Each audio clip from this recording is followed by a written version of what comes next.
Welcome back to Big Mouth and fancy seeing you here. So Zack Snyder's production company has always been called Cruel and Unusual Films. It was a great name, a great production company, some great content was made from it. Well, now he's changed the name of his production company. Now, I can't remember what it was now, but I think this is very relevant in terms of his future with Warner Brothers and the DCEU, because if you let me continue, I'm going to say something else.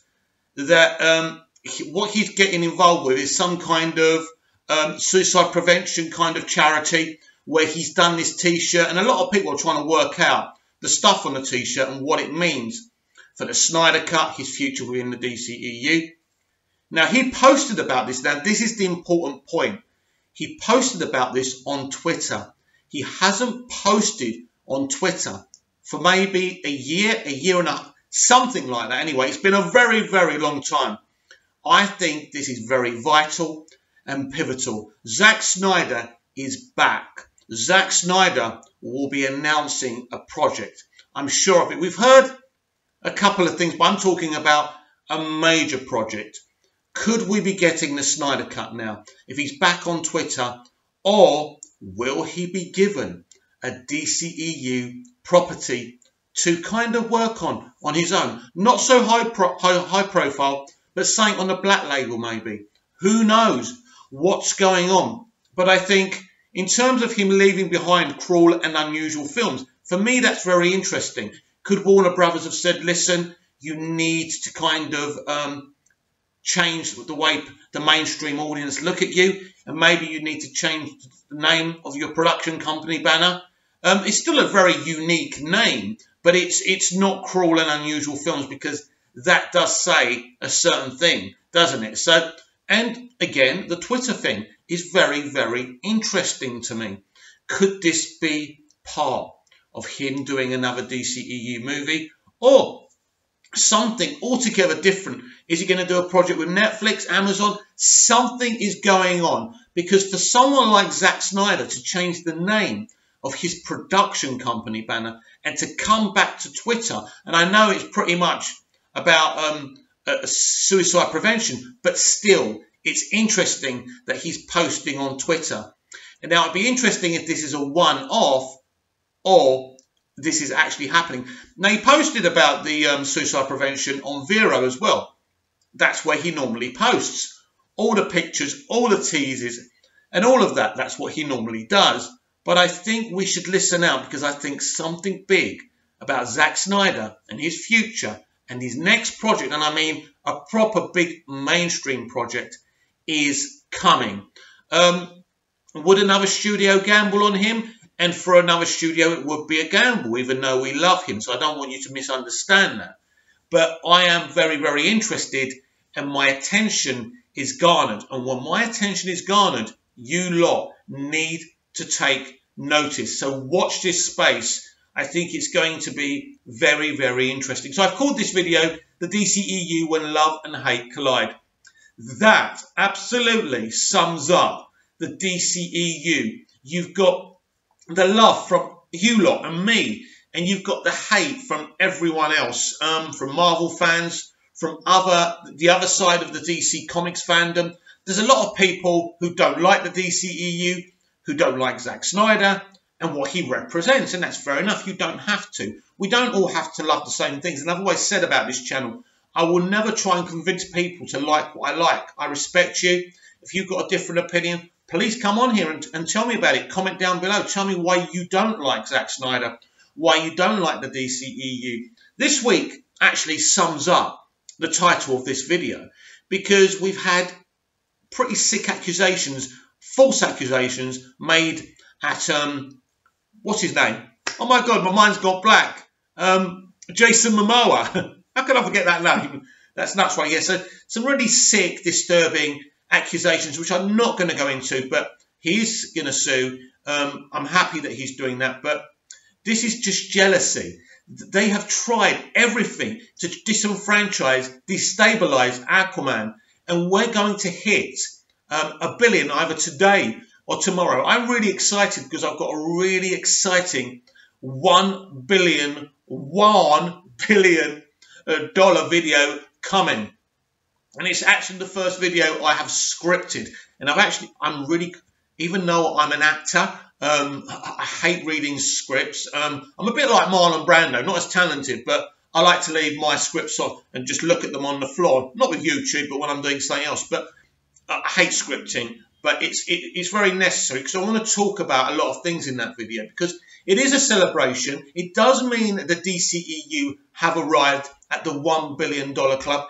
And also, I do believe it will be a knock-on effect for Shazam. That film is a film. Nobody really knows what we're going to get from Shazam, but David F. Sandberg has said he wants it to kind of to be like a mix of a John Hughes movie and Back to the Future. Now that's the kind of fun he wants people to have with it. Do you know what, John? I've seen your movie. That's all I'm going to say. David. I tell you what, I'm sober. I've just had a shower. I'm getting people's names wrong. Yeah, you know what, David? You nailed it. You nailed it. And that's all I can say. But yeah. I mean, I'm really excited. It's good to hear him say that. Also, saying I'm not going to confirm or deny that Smallville's Lionel Luthor, a.k.a. John Glover, has been rumoured to appear in Shazam. Again, I can't tell you if that's true or not. But what I will say is, I love John Glover. I mean, any of you who've heard of Smallville know I'm a massive fan. I've even done videos about Smallville. I'm getting really near to getting to the end of my season 3 rewatch. And if you've seen my season 1 and season 2 reviews, I will do a review of season 3. So anyway, we're not here to talk about Smallville because I'm sure a lot of you have never watched it and not into it. But basically, everyone watching this video, go out there, get Smallville and watch it. You will not regret it. I called it the Bible of Superman. Yeah, it's a bit dated in places. It starts off being a bit, teeny and things like, but it's an amazing. The relationship between Clark and Lex is beautiful.